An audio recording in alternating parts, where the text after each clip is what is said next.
Olá, seja bem-vindo, bem-vinda ao canal. Eu sou a professora Laísa e no vídeo de hoje nós vamos entender de uma vez por todas como frações são cobradas no Enem, tá? Eu vou trazer um caso particular que inclusive é uma questão padrão e você vai aprender a resolver da melhor forma possível e você vai entender de uma vez por todas como esse assunto que assusta a maioria de vocês é cobrado no Enem, tá bom? Então vamos direto para a questão. Eu trouxe uma questão, na verdade são algumas questões, né? São 3. Essa aqui é do Enem 2020, tá? Então vamos fazer a leitura rapidinho aqui e ao longo do vídeo eu vou dando os macetezinhos para vocês entenderem melhor esse tipo de questão. Vamos lá. Os gráficos representam a produção de peças em uma indústria e as horas trabalhadas dos funcionários no período de 5 dias.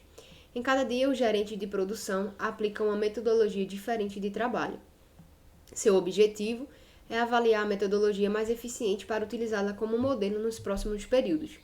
Sabe-se que, neste caso, quanto maior for a razão, então, maior a razão entre o número de peças produzidas e o número de horas trabalhadas, maior será a eficiência da metodologia.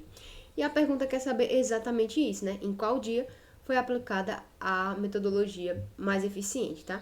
Então, o que é que a gente vai precisar fazer? Ele fala aqui, ó, quanto maior for a razão entre número de peças e horas trabalhadas, então a gente vai fazer essas divisões, tá? Sempre que você vê a palavra razão, né? Razão e fração é a mesma coisa, tá? Então a gente vai realizar a divisão, a fração de peças produzidas por horas trabalhadas. E aí aqui tiver a maior resultado, né? A maior razão, a maior fração, corresponde à metodologia mais eficiente, que é o que a pergunta quer saber, tá? Então, qual desses dias foi o mais eficiente, tá bom? Então, vamos fazer essas razões aí. Ó, o dia 1, veja que são continhas fáceis, tá? Você tem 800 peças produzidas e 4 horas trabalhadas. Então, ó, 8 dividido por 4, 2.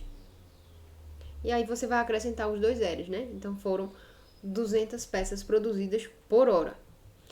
1000 dividido por 8, deixa eu fazer aqui até, ó, no dia 2, a gente vai ter 1000 dividido por 8. Então, a gente vai ter um valor aí próximo, ó, se a gente pegar 10 dividido por 8 vai dar 1. Vai ser um valor menor do que 200, né? Porque se for 200 vezes 8 ia dar 1.600. Então, eu sei que é um valor menor do que 200. Uma coisa interessante é que eu não vou realizar todas as divisões, tá? Inclusive, essa é uma fórmula muito boa de você resolver, porque vai te economizar muito tempo. Repara que se eu for fazer aqui, eu vou demorar um pouquinho, depende da tua habilidade também de realizar divisões, né? Ou a forma analítica em si. Mas eu sei que esse valor é menor do que 200. A gente já tinha um valor, né, de 200. Então, se ele é menor, ele é menos eficiente. E a questão quer saber qual é a mais eficiente, né? Então, já não me interessa. Vamos ver o dia 3, tá? Então, no dia 3, a gente tem 1.100, ó, 1.100, dividido por 5. Ó, 1.100 dividido por 5, eu sei quanto que é, né? 1.000 dividido por 5, eu sei que é 200. Então, ó, 200. E 100 dividido por 5 é 20, né? Então, esse valor vai ser 200 mais 20. Então, vou ter 220 peças produzidas por hora. Então, aqui, ó, a gente vai ter no dia 4, 1.800 dividido por 9. Então, ó, 18 dividido por 9, 2. Vai dar 200 também, né? Igual ao dia 1. Mas até agora, o dia 3 é o melhor, né? O mais eficiente. E aqui a gente tem, ó, 1.400 dividido por 10. Essa é fácil, é só cortar os zerinhos. Vai ficar 140. Então, a metodologia aplicada foi a metodologia do dia 3, né? Que a gente obteve a maior razão, que é de 220. Então, a resposta certa, resposta letra C. Dia 3, tá? 3. Eu não pedi ainda, né? Mas se esse vídeo já te ajudou. Se esse jeito de resolver você não conhecia ainda e tá conhecendo a partir de agora e vai tentar resolver as questões assim, então se inscreve no canal e deixa seu like, já ajuda muito o meu trabalho, tá bom? Vamos para a próxima questão. Vamos lá, aqui. É uma questão do Enem 2016 também. E aí, ó, o governo irá priorizar os investimentos financeiros na área de saúde em uma das 5 cidades apresentadas. Então, aqui a gente tem as 5 cidades, né? M, X, Y, Z e W. Número de habitantes e número total de médicos. E, ó, a cidade a ser contemplada será aquela que apresentar a maior razão entre o número de habitantes e a quantidade de médicos. Então, mais uma vez, a gente vai ter que realizar a divisão entre os habitantes e o número de médicos, tá bom? Antes a gente tava fazendo lá, né, com as peças produzidas e horas trabalhadas, mas agora os dados são diferentes, né, mas repara que a lógica que a gente vai usar na questão, a forma de resolver é a mesma, tá? Então vamos ver lá. Ó, na cidade M, repara que todas elas, né, são 136 mil, então a gente tem números grandes. Por enquanto a gente vai dar uma ignorada nesses zeros aqui, tá? E a gente vai usar só os outros algarismos, tá? Não vai influenciar na nossa resposta. Ó, a gente tem 136, seria 1000, dividido por 340. Ó, essa conta é um pouquinho mais simples de fazer, né, tá? De 340, se a gente der uma esquecidazinha nesse zero, 10% do valor, digamos assim, eu sei que é 34. E esse 34, ó, 34 vezes 3, né, nem vezes 4, é vezes 4. 34 vezes 4, vamos ver quanto é que dá esse valor, esse 4 ficou horroroso. Opa. 4 vezes 4 dá 16, vai 1, né, 3 vezes 4, 12, com 1, 13, ó, repara que é 136 também. Então, esse valor seria 0,4, né, porque o valor de cima é menor, né, o numerador é menor do que o denominador, então seria um zero. E isso aqui corresponde a 40%. 0,4 é a mesma coisa que 40%, né? Então, a gente já tem o nosso valor da cidade M, por enquanto ele é a nossa referência. Vamos ver o da cidade X. Então, a gente ia ter 418 dividido por 2.650. Que legal agora, ó. 10% de 2.650, eu não vou realizar essa divisão, tá, gente? Seria 265. 265 vezes 2, que seria 20%, daria 0,2, seria 530. E 418 é menor do que 530. Então, eu sei que esse número aqui, ele é menor que 0,2 e, consequentemente, é menor que 40%. Tá? Então, já não é a nossa resposta. Eu posso eliminar aqui, ó. É a cidade X. Vamos usar essa mesma mentalidade, esse mesmo raciocínio para a cidade Y. A gente tem 210 por 930. A gente pode simplificar aqui, né, os zerinhos, ó. E aí seria 21 sobre 93. Mais uma vez, ó, 10% desse valor, né, seria 9,3.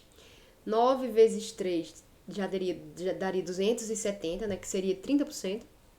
Você consegue entender isso que eu tô dizendo? Se eu tô falando muito rápido.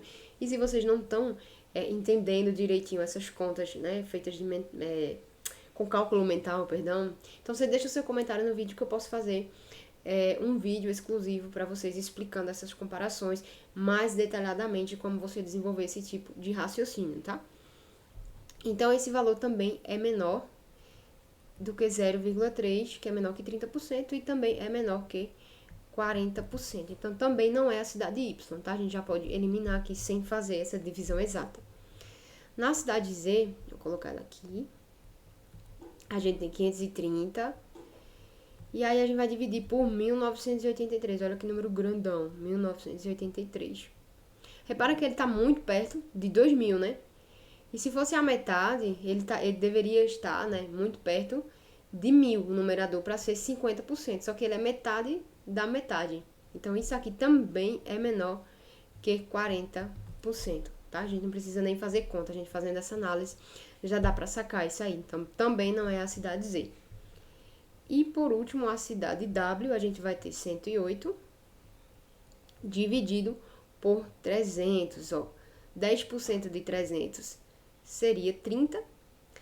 30 vezes 4, que seria os 40%, seria 120. Mas repara que 108 é menor que 120. Então, isso também é menor que 40%.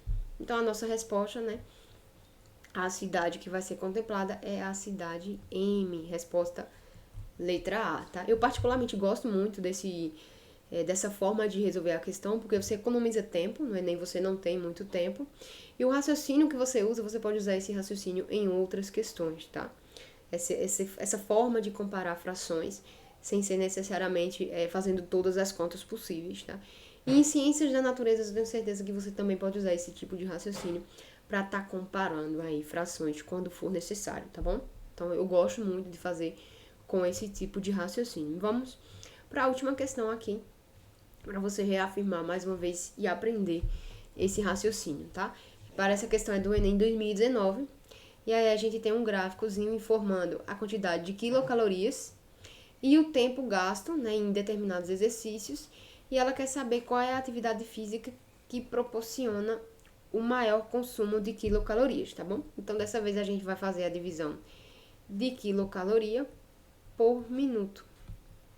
Essa é a razão, né, a fração que a gente vai procurar. Então, a que for a maior, aquele que é o maior consumo, vai ser a nossa resposta. Então, vamos ver. O exercício número 1, a gente tem 20 dividido por 10. Essa conta é fácil. Então, daria 2 quilocalorias por minuto. O exercício número 2, a gente tem 100 dividido por 15. Vou colocar aqui, ó. 100 dividido por 15, né? Então, qual é o valor próximo aqui? 6 vezes 15 daria 90, né? Então, é um valor um pouquinho maior do que 6. Então, vou colocar aqui, ó, maior que 6. 120 dividido por 20 é uma conta exata, né? A gente só cortar aqui vai dar 120 dividido por 20 dá 6. Exatamente 6, né? Então, esse nosso terceiro aqui, ó, 120 por 20, eu sei que é exatamente igual a 6, tá? O exercício número 4 seria um 100 dividido por 25, é 4, né? Essa conta também é exata. E o número 5 a gente teria 80 dividido por 30, 8 dividido por 3 ia dar um valor, deixa eu colocar aqui, né? 80 dividido por 30. 8 dividido por 3 daria uma coisa aí um pouquinho aproximada, né? Entre 2 e 3, né? Não é 3, porque 3 vezes 3 seria 9, mas repara que ele também é menor do que a nossa referência, que é um valor maior que 6, tá? Então, isso aqui é menor do que 3, que é menor do que 6, tranquilo? Então, repara que essa divisão foi bem mais rápida, é um jeito muito mais fácil de fazer, né? Então, a gente sabe que é o exercício número 2. Não 2? Isso, o número 2, que é um número maior que 6, mais do que 6 quilocalorias por minuto. Tem um jeito muito mais fácil de fazer também, tá? Que, como é um gráfico aqui, e a gente tá analisando, né, esses pontos cartesianos, esses pontos aqui, o que tivesse a maior inclinação da reta, tá? Que no caso era a gente queria o maior consumo, então a maior inclinação seria a nossa resposta. Então, você ia partir da origem e encontrar esses números, esses pontos cartesianos, mais ou menos. Eu não tô com a reguinha, né? Mas aí você ia fazer as inclinações aqui e você ia perceber que a maior inclinação ia ser a do número 2, tá? Seria uma forma de você resolver pelo gráfico, tá, gente? Você ia resolver observando o gráfico. Mas, por essa forma de fração também é muito interessante fazer. Então, a resposta, letra B. E é isso nesse vídeo. Se você gostou, se você conseguiu aprender, se você não conhecia esse jeito de resolver questão, então você se inscreve no canal e deixa o like nesse vídeo, que eu tô sempre trazendo conteúdo de matemática pro Enem. Fechou? Então, até o próximo.